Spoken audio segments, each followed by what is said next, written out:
Hello, I'm the caretaker from the Shire Hall in Monmouth. We've just been granted a 3.1 million lottery grant to restore this building. And would you like to come with me and see what's going on around here when I'm working here? But first of all, there's one area we cannot go to at the moment because we've got a chess class in, which is the community room. And in there you can be cleaning early in the morning and you've got a feeling there may be somebody watching you, or at the corner of your eye you see something move, and then it's gone. But should we go go up the stairs then? If you follow me, please.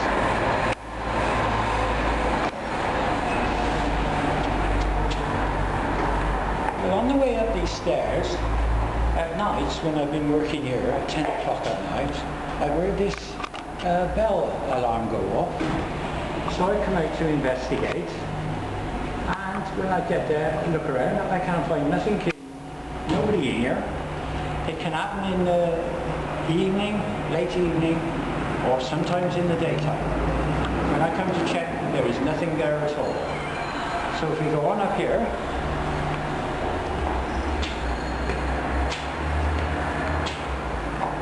follow up here.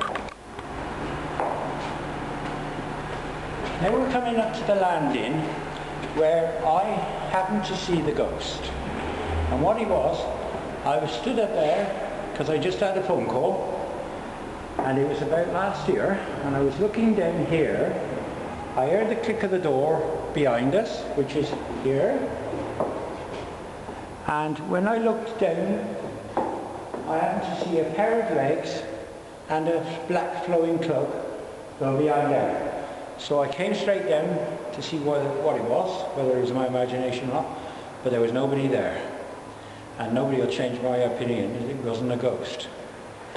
Here, for years, I've been going up and down these stairs, and here, every 4 steps from the top, at times, it don't matter whether it's winter, summer, any time, and you can be coming up here at any time, and you get a very highly scented smell, and especially on those 4 steps, it's very cold. Well, that's a poltergeist activity.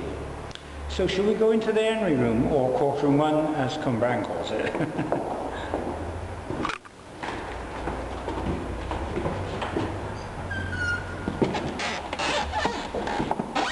Right, now this is what they call courtroom 1. But I call it the Henry room. Now this is Henry, who walked in here at the end of 2002. This is what a lot of tourists come to see. And there he is in all his glory, up there.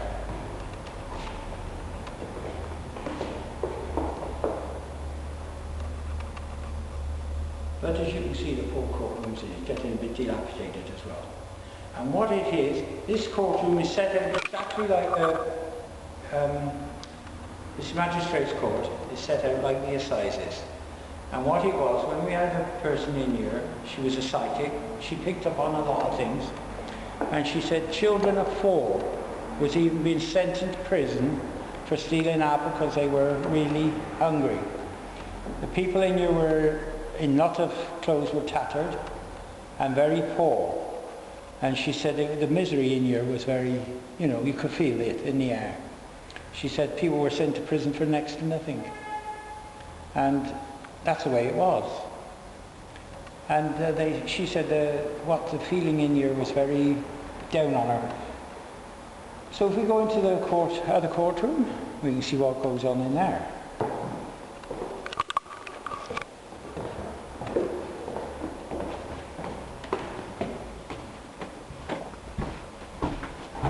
you want another now? No. Weather judge now. This is also a small ante-room from where the court, where the big Lord Chief Justice would come down and deliberate with the clerks from the court in here. And this is where they used to make up their mind what they were going to give the sentence to the person in the courtroom. This would be for the assizes, not for the magistrates.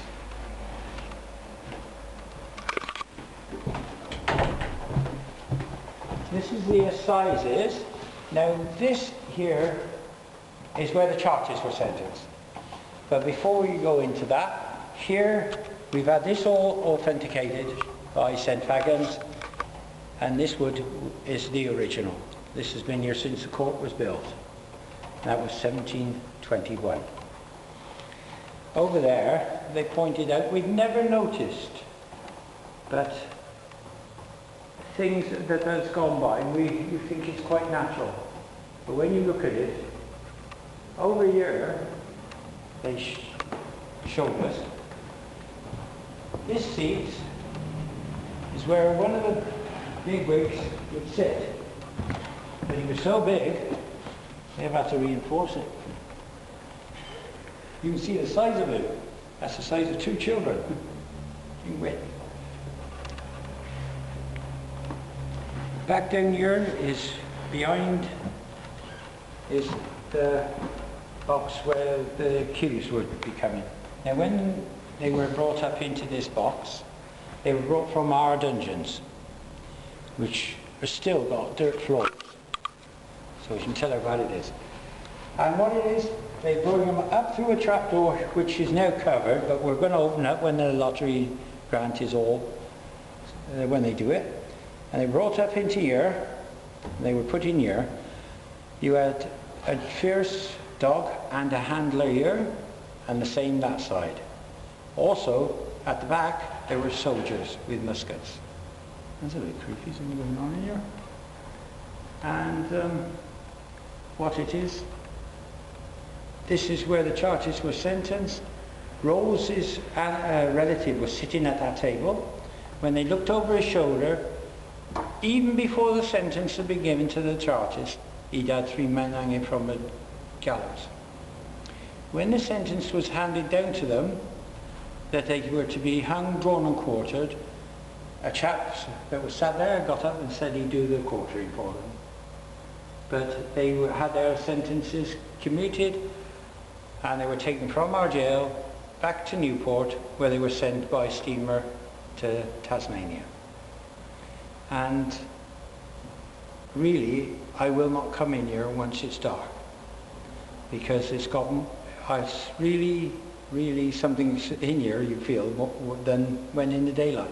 Daylight okay, and light evenings, but I'll come in here on my own, but not at night.